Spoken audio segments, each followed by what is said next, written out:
राज्यसभेच्या निवडणुकीसंदर्भात आज मवियाच्या आमदारांची बैठक।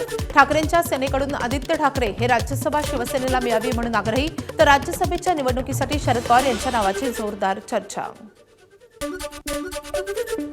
राज्यसभेच्या उमेदवारीबाबत मुख्यमंत्र्यांच्या वर्षा निवासस्थानी भाजपच्या कोर कमिटीची काल रात्री उशिरा बैठक। 4 नावांमध्ये रामदास आठवलेंचं नाव जवळपास निश्चित, तर उर्वरित 3 जागांसाठी विनोद तावडे, विजय रहाटकर आणि धैर्यशील पाटील यांच्या नावाची चर्चा। उपमुख्यमंत्री सुनेत्रा पवार बारामती विधानसभेची पोटनिवडणूक लढवणार। राष्ट्रवादी काँग्रेस पक्षाच्या कोर कमिटीच्या बैठकीत पोटनिवडणूक लढवण्यावर एकमत। 10 मार्च नंतर कधीही निवडणुकीच्या घोषणेची शक्यता।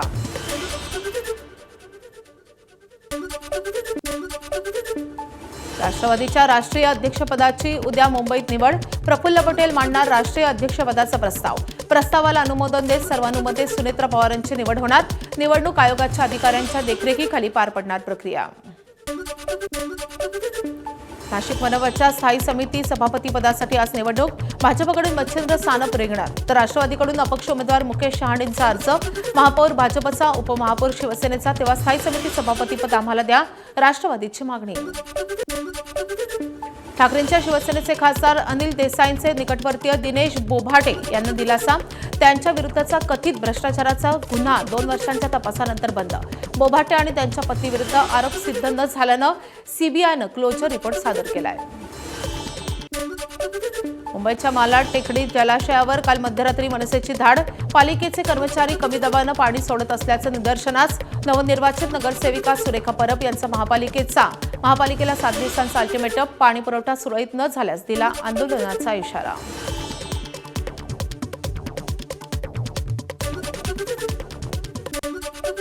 धाराशिव जिल्हा परिषदेच्या अपक्ष सदस्या अर्चना जाधव यांच्या कुणबी प्रमाणपत्रावर आक्षेप। पराभूत भाजपचे उमेदवार प्रियंका आष्टेंची आक्षेप घेत जिल्हाधिकाऱ्यांकडे तक्रार। अर्चना जाधव यांचं सदस्यत्व रद्द करण्याची आष्टेंची जिल्हाधिकाऱ्यांकडे मागणी।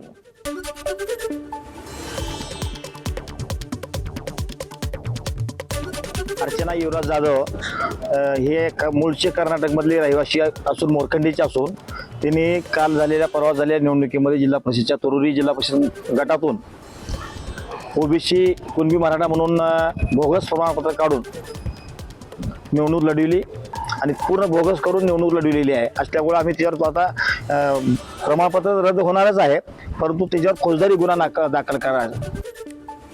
आशिया खंडातील श्रीमंत महापालिका अशी ओळख असलेल्या मुंबई महापालिकेचा 2026-27 वर्षासाठीचा अर्थसंकल्प आज सादर होणार। मुंबई महापालिकेचा यंदाचा अर्थसंकल्प 80,000 कोटी रुपयांचा टप्पा ओलांडण्याची शक्यता। मुंबई महापालिकेच्या शिक्षण खात्याच्या अर्थसंकल्पात यंदा वाढ होण्याची चिन्ह। पालिका अतिरिक्त आयुक्त शिक्षण समितीचा अर्थसंकल्प शिक्षण समिती अध्यक्ष राजश्री शिरवडकर यांच्याकडे सादर करतील। यंदा त्यात 200 ते 300 कोटींनी वाढ केली जाणार असल्याची माहिती।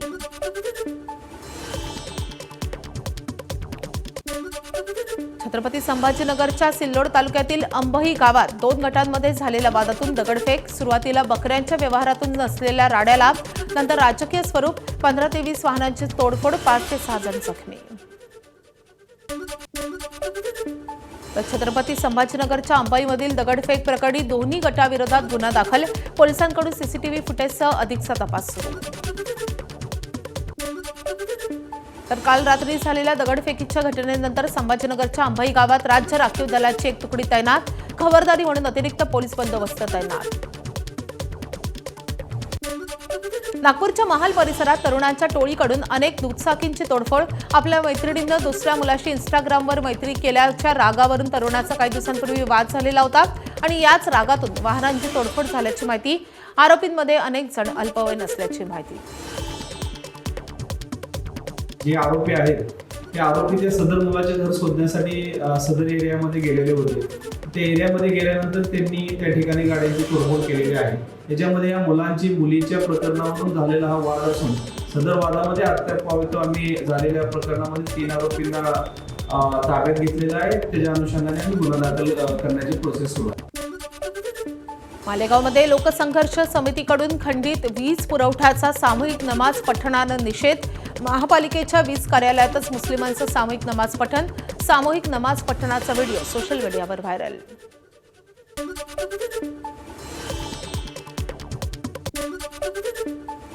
विविध मागण्यांसाठी किसान सभेचे नेते अजित नवलेंच्या नेतृत्वात राजूर ते अहिल्यानगर लॉंग मार्चचा पहिला टप्पा पूर्ण.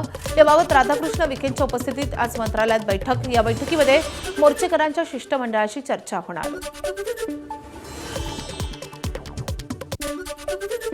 मुंबईत पोलीस भरती दरम्यान उमेदवाराचा मृत्यू. 1600 मीटर धावण्याच्या चाचणीवेळी धाप लागून तरुणाचा मृत्यू.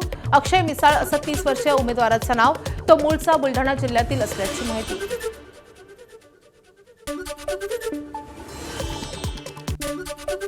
12वीच्या पेपरला जाताना स्कूल बसनं दिलेल्या धडकेत 12वीच्या विद्यार्थ्याचा मृत्यू. विरुद्ध दिशेनं येणाऱ्या स्कूल बसने धडक दिल्यानं झाला अपघात.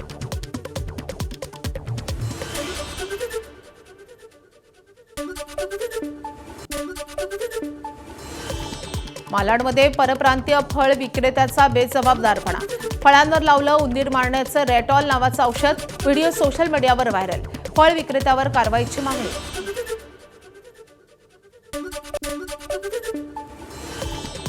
अहिल्यानगरच्या राहुरी तालुक्यात बिबट्याच्या वावरामुळे नागरिकांमध्ये भीतीचं वातावरण. वन्यजीव प्राणी कायद्यात बदल करून बिबट्यांची संख्या नियंत्रित करा अशी मागणी करत 20,000 शेतकऱ्यांचं मोदींना पत्र. माजी मंत्री प्राजक्त तनपुरेंच्या नेतृत्वात पोस्टाद्वारे पाठवली पत्र. गोंदिया जिल्ह्यातलं बाळ विक्री प्रकरण. मुख्य आरोपी नितेश बाजपेयी याची डॉक्टरची डिग्री बोगस असल्याची माहिती. पोलिसांकडून हॉस्पिटलमधून महत्त्वाच्या फाईल्स ताब्यात. रुग्णालयातील स्टाफची होणार चौकशी. नागपूरमध्ये 12वी रसायनशास्त्र पेपरफूट प्रकरणातील आरोपींनी मोबाईलमधला डेटा केला डिलीट. डेटा रिकव्हरीसाठी मोबाईल न्यायवैद्यकांकडे पाठवला जाणार. आरोपींनी प्रश्नपत्रिका आणखी कोणाकोणाला पाठवली हे तपासण्यासाठी डेटा आवश्यक. आतापर्यंत 4 आरोपींना अटक.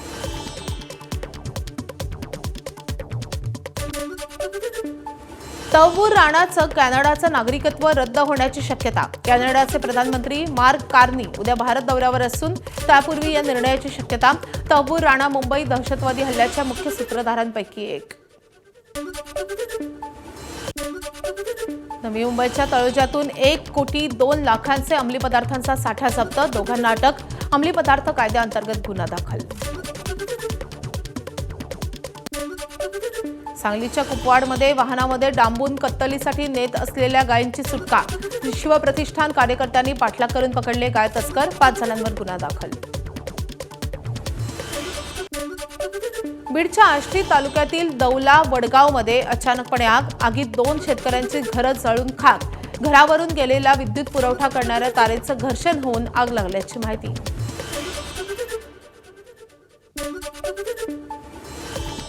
ठाण्याच्या कोपरी परिसरातील डम्पिंग यार्डला आग. अग्निशमन विभागाकडून आगीवर नियंत्रण. घटनेत कोणतीही जीवितहानी नाही. आगीचं कारण मात्र अस्पष्ट.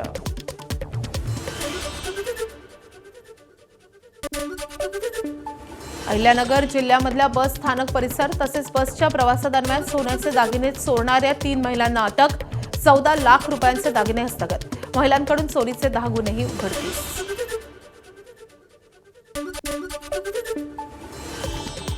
चिमुकल्यांकडून दिवंगत उपमुख्यमंत्री अजित पवार यांना अनोखी श्रद्धांजली. शाळेच्या कार्यक्रमात अजित पवार यांच्या अपघाताच्या प्रसंगाचं सादरीकरण. एक शॉर्ट क्लिप दाखवत उपस्थितांना भावनिक करणारं सादरीकरण. या कार्यक्रमाचा व्हिडिओ सोशल मीडियावर व्हायरल होतोय. शरद पवारांना पुण्यातल्या रुबी रुग्णालयातून डिस्चार्ज. छातीत संसर्ग झाल्यामुळे त्यांच्यावर उपचार सुरू होते. मात्र आता त्यांची प्रकृती उत्तम झाल्यावर डिस्चार्ज. राष्ट्रपती द्रौपदी मुर्मू आज शेगावच्या दौऱ्यावर. संत गजानन महाराजांच्या समाधीचे दर्शन घेणार. राष्ट्रपतींच्या हस्ते मंदिरात विशेष आरतीही केली जाणार. प्रथमच राष्ट्रपती शेगावात येणार असल्याने भाविकांमध्ये उत्साह.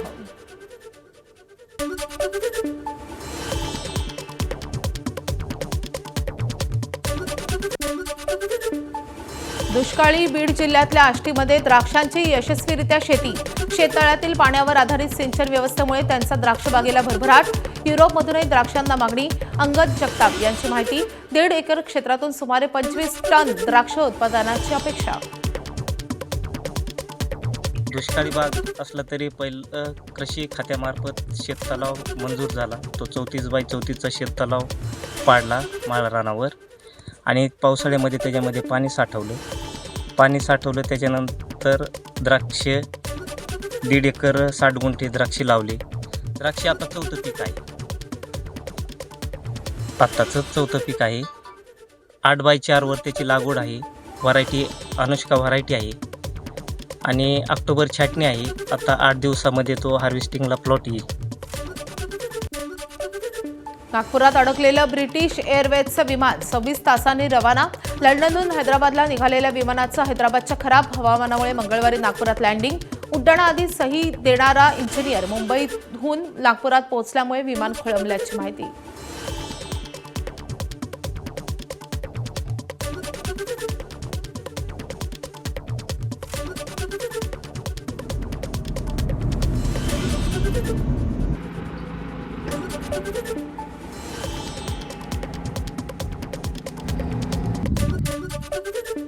अमेरिका इराण यांच्यात अणु करारासंदर्भात गुरुवारी चर्चेची तिसरी फेरी होणार.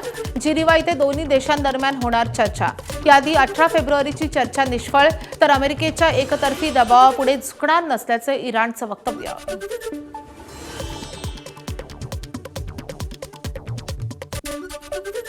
चर्चेच्या फेऱ्या सुरू असतानाच इराण भोवती अमेरिकेकडून सैन्याची प्रचंड जमवाजमव सुरू. इस्रायलमध्ये अमेरिकेकडून 12 F-22 सह लढाऊ विमानांचा मोठा ताफा तैनात. F-35, F-22, F-15, F-16 यांचा समावेश.